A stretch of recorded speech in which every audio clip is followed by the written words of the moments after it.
Trojan Felly, what's up, man? USCJ here. It's the top of the morning. Listen, I hope everybody is getting ready to get up, get out, and make some things happen this morning. Listen, there is a couple of things that I got to address, and this is something I really didn't want to address, and that's Bear Alexander's situation. Listen, there were so many people, multiple people inbox me, Jay, what's going on with Bear?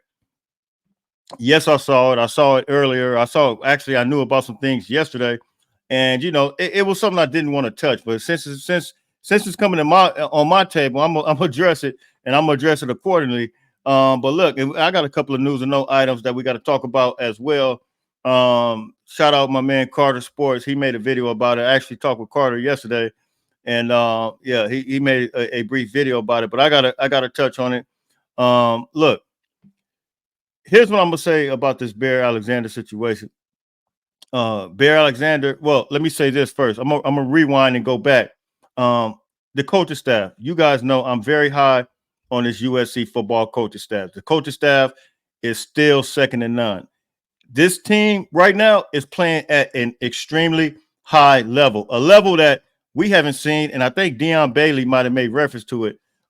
We haven't seen this defense play this on this level since I can't remember if he said 2011, but it's playing at a high level. These guys are playing what Jacoby Covington said in the Holiday Bowl. We're a team now. I feel like that's what we see. We see a complete team. We see a team that's flying to the ball. And I believe that the reason we see that is because guys like Coach Henney, guys like Doug Belt, guys like Sean Newell, guys like Matt Ince. We see coaches, Deanton Lynn. We see these guys absolutely executing and executing at a high level to where the tackling is just second to none. Tackling is it was our Achilles heel for the past couple of years. And we see these guys making some tackles. Look, we know that these guys are being coached up right. So I don't have a question about, as it relates to the coaches, number one, I don't have a question about the coaches, where they're going to put players. And I believe the coaches are going to put the best player in and put players in what they feel is the right time to put them in. So with that being said, there was a situation with I'm not even going to mention the guy's name who made the video or put the tweet out, but you guys know multiple people brought it to me. I'm addressing it. I feel like this, as social media influencers, they call influencers for a reason. Myself, multiple guys that do it, that cover USC football. I believe that one of our jobs is to influence, is to be responsible on how we move and groove as it relates to putting out content. I believe that, for myself, I believe that it's my job to protect these young brothers. Let me just give you a brief testimony. I told you guys I had full ride scholarship growing up. I lost it because I was young and dumb, did some dumb stuff. So now my primary goal now as an influencer in the USC football community, and I had a full ride to Oregon State. I think I told you guys that. I played running back. But here's the thing. As an influencer, my job and my thing that I feel like the Lord has put in my life and put in my heart is to deposit everything that I've had, mistakes-wise, things that I've learned growing up, is to deposit in these young guys. So for that to be said, my job is to protect these guys and try to be an example for them as much as possible. That's what I feel like my job is. And so you're never going to see me go out there and just put any just lost in the sauce tweet out there, because here's the thing. If I'm going to tweet about one player, I'm going to tweet about another player. The problem I have with the situation with Bear is that you tweeted about him, but you can't single him out. How do you single him out where he's coming in as a second string player, right? But then you have first string players that made multiple, and I'm not even going to name those players. You have first string players that made multiple mistakes that caused Miller Moss to get sacked all over, right? So, but you single him out as if he's the reason, the single and only reason, in making a video and say this can't be like this can't be like that. Because I saw the tweet and it's not right. Right is right and wrong is wrong. I call a spade a spade. It is what it is. So it's our responsibility, if we're gonna commentate, if we're gonna make commentary, because you come off, if you don't commentate, if you don't make the right analysis on it, and you're just doing one single play, it's like you're trying to say that he's the reason that we lost the game. No, it was multiple reasons that we lost that game. There was other things that were going on before Barry even got in the game. Of course, you guys know it was the refereeing. Of course, you guys know it was some issues on the offensive line. I'm not going to name those players out, but you know it is. Does that mean that those players are going to continue to make mistakes? Absolutely not, because those players on the offensive line are some of the best players in the country. They just got matched up against the best defensive line in the country. And I get that. I understand that. Was Barry perfect in the game? Absolutely not. But did he make some good plays? Yeah, he made some good plays. So to put that one play that happened to be a long run or whatever on there and then put him on blast, let me tell you something about the algorithms. Let me tell you something about YouTube, all these different things. Everybody sees what we put out. And here's the thing. We have so much momentum right now with this team. Why do you want to cause friction within the USC community? It is absolutely it's just absolutely lost in the sauce. In my opinion, it's very irresponsible, and that's just not how we want to roll. This team is good. Bear is a big contributor to this team, and I feel like Bear, with the continual guidance of a guy like Coach Henne, I believe that he could be that great player. If he has to be second string, hey, so be it. But guess what? I saw him do some great things being second string. If he has to be first string, so be it. Whatever the case may be. But look, don't cause, because the Bible says this as well. It says a house divided against itself can't stand. Listen, if our fan base is divided as a fan base against themselves, we're not going to be able to stand. But we want to stay unified. The Bible says this: where there's unity, there's strength. We have to stay unified as a football family and as a team. In order to, we don't need the extra distractions. That tweet caused a major distractions, and it was a snowball effect. Every reaction causes a reaction. Let me say it again. Every reaction causes a reaction. And so once that tweet was put out, then of course you know what happened. All kinds of stuff was put out. And so my thing is this: let's be responsible as it relates to how we conduct ourselves as influencers. Let's be responsible.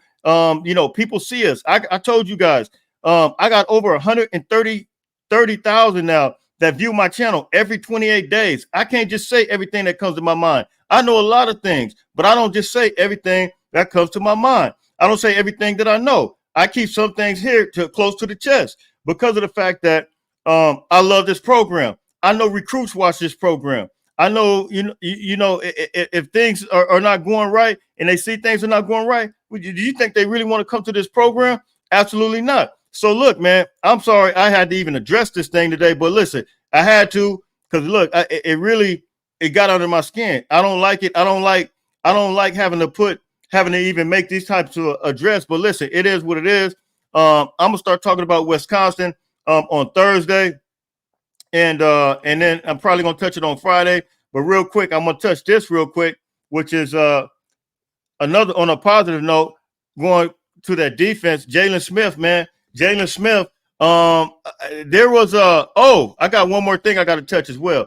But Jalen Smith, PFF grade.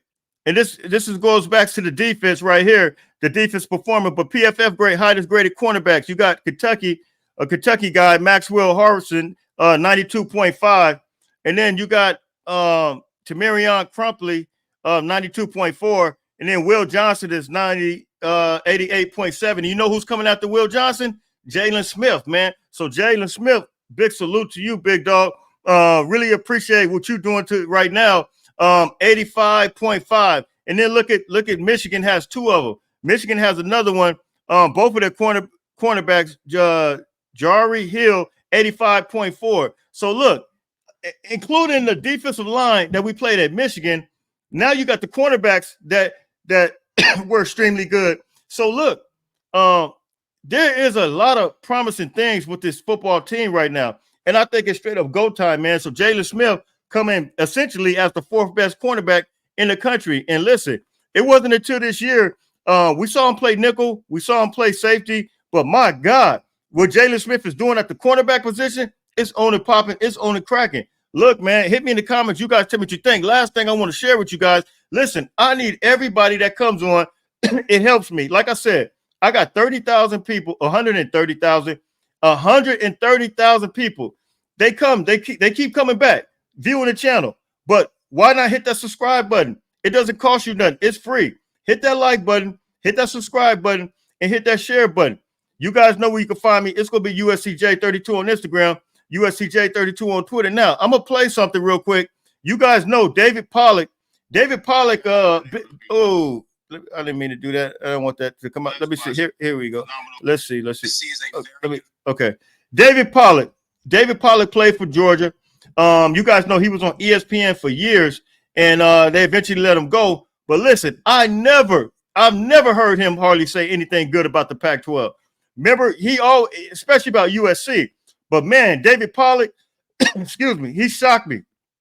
He shocked me what he had to say about USC after the Michigan game. You guys know the USC-Michigan game, that was the most watched game over the weekend, I believe at 64.4 million. You guys know, I think the LSU game was right at 9 million or something like that. And that was on a Sunday. But you talk about that game, 6.4 million, I think, was the actual number. But listen what David Pollack had to say about USC and how they looking on defense. Listen, the whole country saw how we got job. I mean, we got jacked up on the calls. The whole country saw that. And so listen, hey, don't worry about this, Trojan family. It's on and popping. It's really on and popping. It's on and cracking. Here's David Pollack, what he had to say about USC defense. I'm going to play this right now. Listen to this. But I learned about USC still, because I still think USC's defense is night and day better. Like, I still think USC is a very good football team. They're going to be a tough out. They're going to be tough to beat for anybody in the country. Like, it won't be at Michigan Stadium. All right, that's it. Listen, David Pollack, are you kidding me? If David Pollack can say that, oh, my God. And he recognized it. Everybody recognized it. We talked about Eric Gentry. We talked about Jalen Smith. Excuse me. We talked about Anthony Lucas. We talked about Bear. We talked about Gavin Myers. Gavin Myers, he's balling. Everybody's balling. Nate Clifton, all these guys. I love this defense. I love everybody on this defense, including Bear Alexander. So, look, I'm not going to slander their name. I'm not going to put their name out there to make content, to get views. No, forget that. Look, because if I do that, I would have to do it about everybody else, man.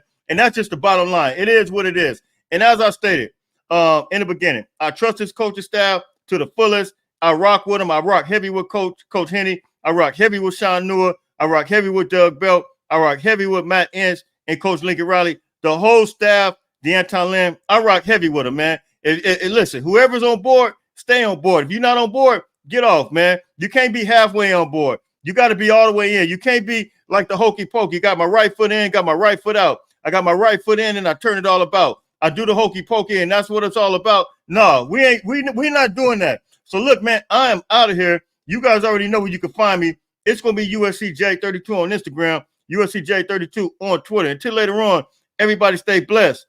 Fight on, fight on, fight on.